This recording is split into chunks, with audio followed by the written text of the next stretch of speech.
안녕하세요. 두 번째 세션 심스케이프 배터리를 활용한 셀 모델링 발표를 맡은 메스웍스 오승석입니다. 오늘의 주제인 배터리 셀 모델을 설명하기 전에 배터리가 어떻게 활용되고 있는지 한번 살펴보도록 하겠습니다. 우리가 매일 사용하고 있는 휴대전화, 우리가 일할 때 또는 여러 가지 작업을 할 때 사용하는 노트북 같은 경우에는 전원 연결 없이도 어디서든 사용할 수가 있는데 이렇게 어디서나 사용할 수 있는 이유는 배터리로 전기 에너지를 공급해 주기 때문입니다.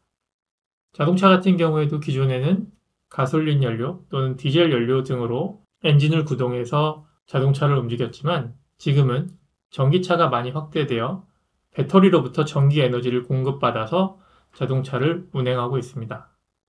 또한 지구온난화, 이상기후 등의 현상으로 인해 환경에 대한 관심이 매우 높아지면서 바람을 이용한 풍력 발전, 태양광 발전 등의 신재생 에너지에 대한 관심 또한 높아지고 있습니다.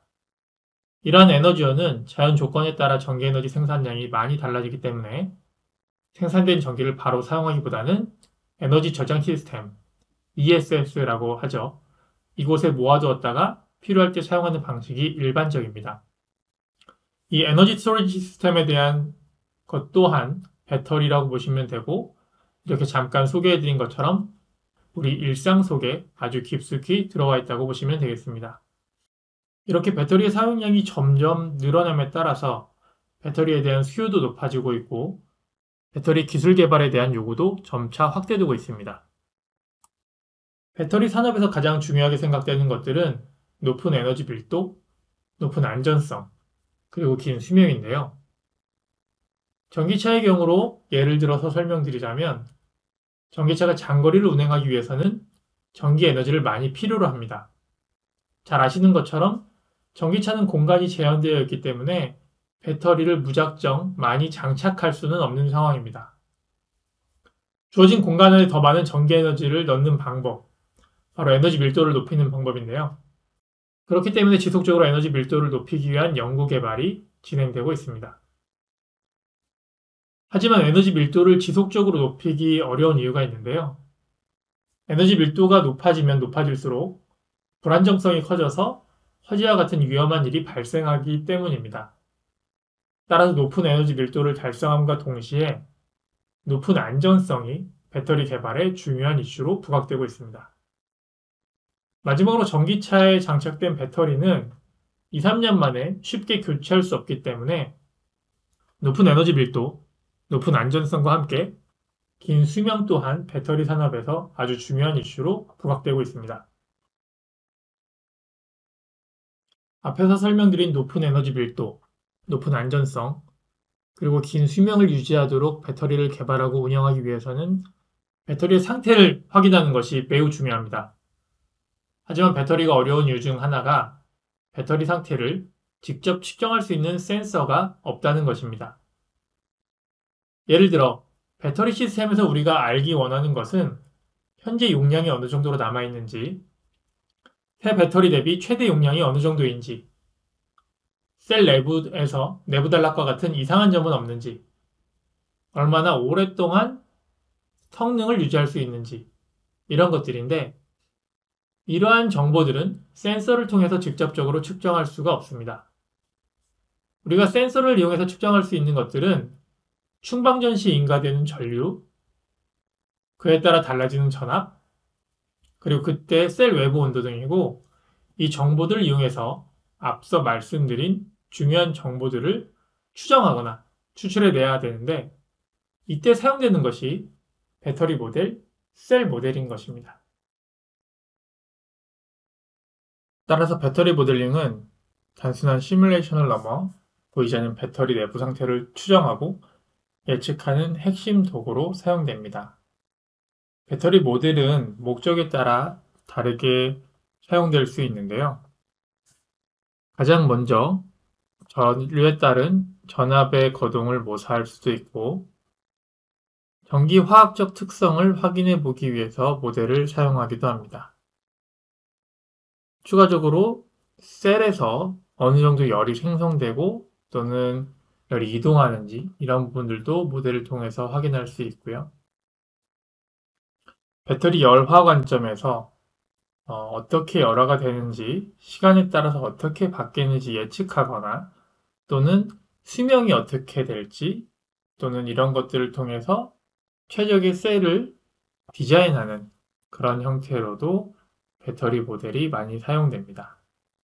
추가적으로 배터리 셀이 안전하게 사용될 수 있도록 또는 어떤 문제가 있는지 확인해 보는 용도로 모델을 개발하기도 하고 BMS와 같이 어떤 시스템과 연결되는 그런 부분에서 어떤 문제가 없는지 이런 것들을 확인해 보기 위해서도 배터리 모델이 아주 유용하게 사용되고 있습니다. 배터리 모델은 목적에 따라 그리고 형태에 따라서 구분할 수 있는데요. 가장 먼저 임페리컬 모델입니다. 임페리컬 모델은 배터리 실험을 통해서 얻은 데이터를 분석해서 커브 피팅을 하거나 또는 함수 형태로 나타내는 모델을 의미합니다. 두 번째는 가장 많이 사용되는 모델 중에 하나인데요. 이퀴벌런트 서킷 모델 또는 등가 회로 모델이라고 합니다. 배터리의 전기적 특성을 저항과 커패시터 그리고 전압 소스로 모델링하는 모델 방법이라고 보시면 되겠고요. 이 이퀴벌런트 서킷 모델은 칼만 필터나 또는 여러 가지 추가적인 알고리즘과 함께 SOC를 추정하거나 또는 배터리의 다른 특성들을 확인하는 데 활용되곤 합니다. 다음은 피지컬 베이스드 모델인데요. 조금 더 구체적으로 말씀드리면 배터리 같은 경우에는 전기화학 모델이 많이 사용이 됩니다. 배터리 내부적으로는 전기적 특성뿐만 아니라 화학적 반응도 있기 때문에 이런 전기화학 반응, 이런 것들을 구체적으로 모델링하고 우리가 확인하고 싶은 리튬이온 농도라든가 또는 배터리 내부 상태를 알아보기 위한 모델로 많이 사용되게 되고요. 그래서 이 뒷부분에서 설명드릴 싱글 파티클 모델 또는 수소 2D 모델 그리고 3D 모델 등을 활용해서 셀을 디자인하거나 또는 배터리 내부 상태를 확인하는 용도로 많이 사용되고 있습니다. 가장 마지막 네 번째로 있는 것은 데이터 기반 머신러닝 모델 또는 데이터 기반 인공지능 모델을 많이 사용하고 있는데요. 이러한 것들은 그동안에 많은 실험 데이터를 통해서 인공지능 모델을 적용하고 직접적으로 SOC 또는 SOH 등 실제로 내부 상태를 모델링하는 용도로 많이 사용되고 있습니다. 지금부터는 좀 더 구체적으로 리튬이온 배터리 셀 모델링에 대해서 설명드리도록 하겠습니다. 지금 보시는 것처럼 디스차지 펄스가 인가되었을 때 배터리 셀 전압은 다음과 같은 형태로 결과를 나타내게 됩니다. 이때 이러한 파형은 우리가 저항과 커패시터 그리고 전압 소스로 모델링 할 수 있게 되는데요.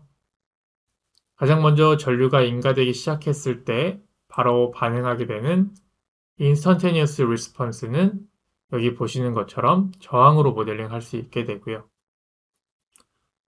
그 다음에 순간적으로 변하는 전압 이후에 exponential relaxation이라는 부분은 R과 C로 모델링 할 수 있습니다.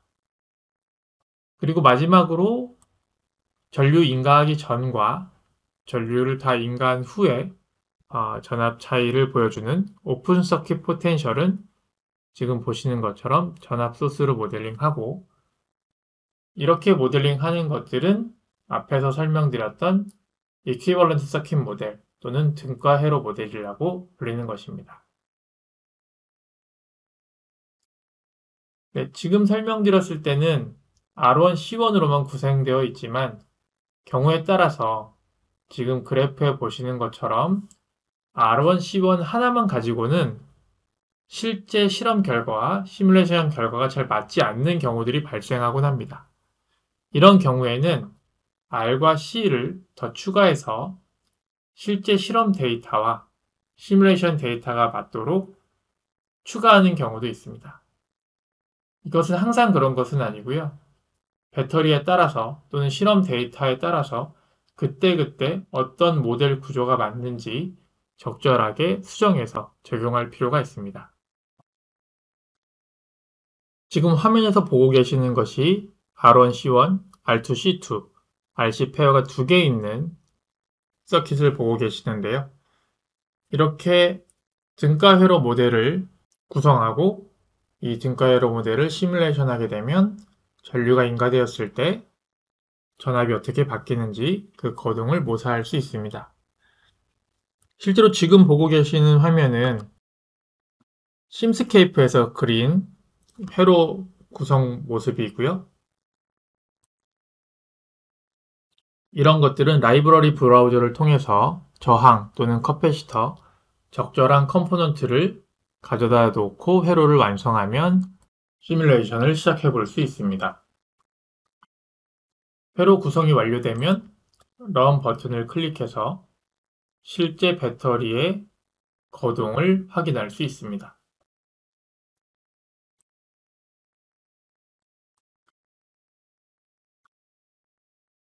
앞에서 보여드렸던 이퀴벌런트 서킷 모델 같은 경우에 이 회로를 심링크 형태로도 모델링 할 수 있습니다.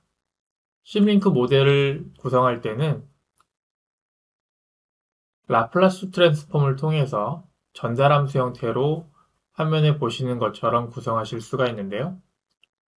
심스케이프로는 아까 앞에서 보여드렸던 것처럼 회로를 그리기만 해도 시뮬레이션을 하실 수가 있습니다.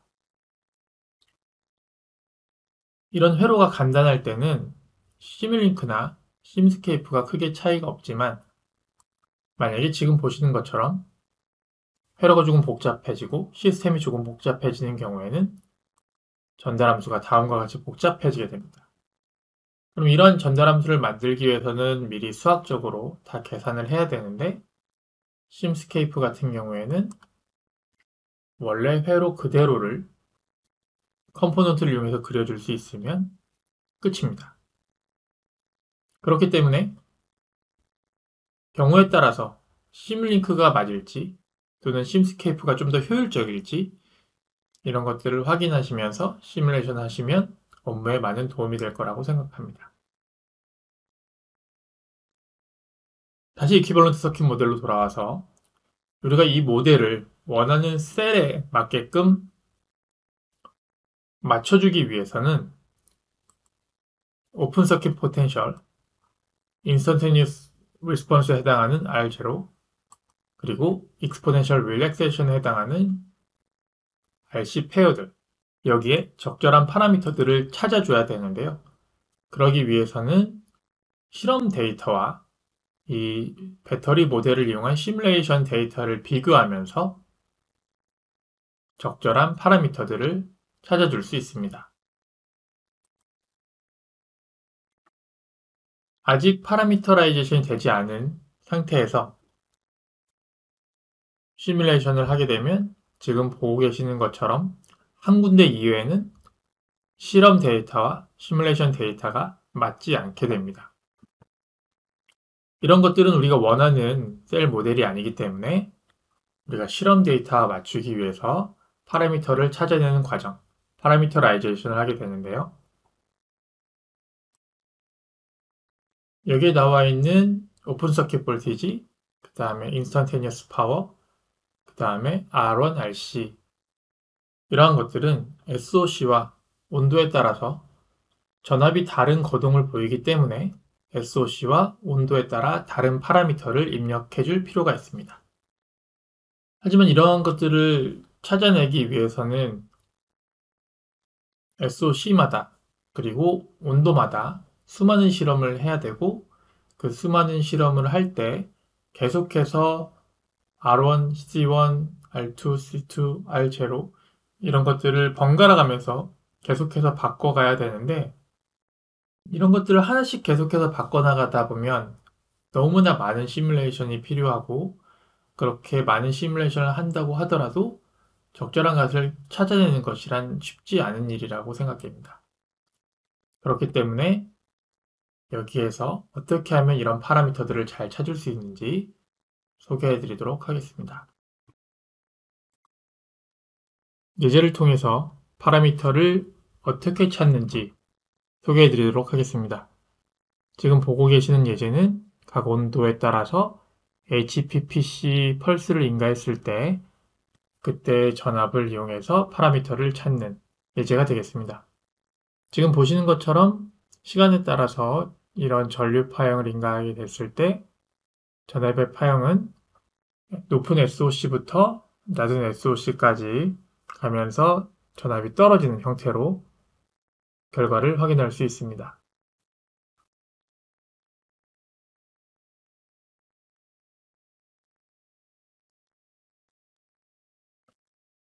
이 예제에서 사용할 것은 모델 베이스드 캘리브레이션 툴박스라는 것이고요. 피처 필링이라는 것은 우리가 만들어 놓은 등가 회로 모델의 구조를 이용한다고 생각하시면 되겠습니다. 이미 만들어 온 모델을 불러오게 되고요.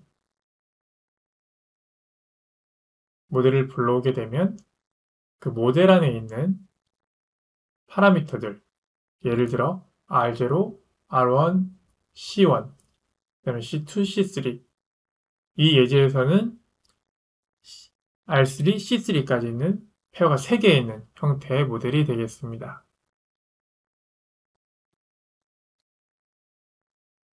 모델을 불러오게 되면 지금 보시는 것처럼 룩업 테이블들이 다 불러와지게 되고요. 여기서 할 것들은 오픈 서킷 볼테이지에 대한 바운더리, 그리고 R0에 대한 바운더리, R1, 타우1, 그리고 R2, 타우2, R3, 타우3에 대한 각각의 바운더리를 설정해 주게 되면 이 모델 캘리브레이션 툴박스에서는 각각의 파라미터들을 수입하면서 실험 전압과 시뮬레이션을 통해 나오는 전압의 에러를 최소화하는 각각의 파라미터를 찾아서 맵에 입력해주는 그러한 역할을 하게 됩니다. 각각의 파라미터들에 대한 바운더리를 입력하게 되면 이 모델 캘리브레이션 툴박스는 여러 번의 시뮬레이션을 반복하게 되고요. 각각의 실험 시뮬레이션을 반복했을 때 각각의 파라미터들 값, 이런 것들이 에러를 최소화하도록 찾아주는 그런 형태라고 보시면 되겠습니다. 지금 화면에서 보고 계시는 것처럼 SOC와 그 다음에 온도에 따라서 각각의 모든 값들을 찾아서 여러 개의 룩업 테이블을 그냥 값을 찾아 나가면서 지금 보시는 것처럼 전압과 실험 전압과 시뮬레이션 전압의 차이를 최소화하는 값들을 찾아내가는 형태라고 보시면 되겠습니다. 지금 보시는 것처럼 각각의 파라미터들, 룩업 테이블들이 완성된 것을 확인하실 수 있습니다. 이 모델 캘리브레이션 툴박스를 쓰시게 되면 많은 실험 조건에서도 여러 개의 룩업 테이블들을 지금 보시는 것처럼 한 번에 찾을 수 있는 장점이 있습니다. 네, 지금까지는 등가회로 모델을 구성하는 법, 그리고 등가회로 모델의 파라미터라이즈 하는 방법에 대해서 소개해 드렸었습니다.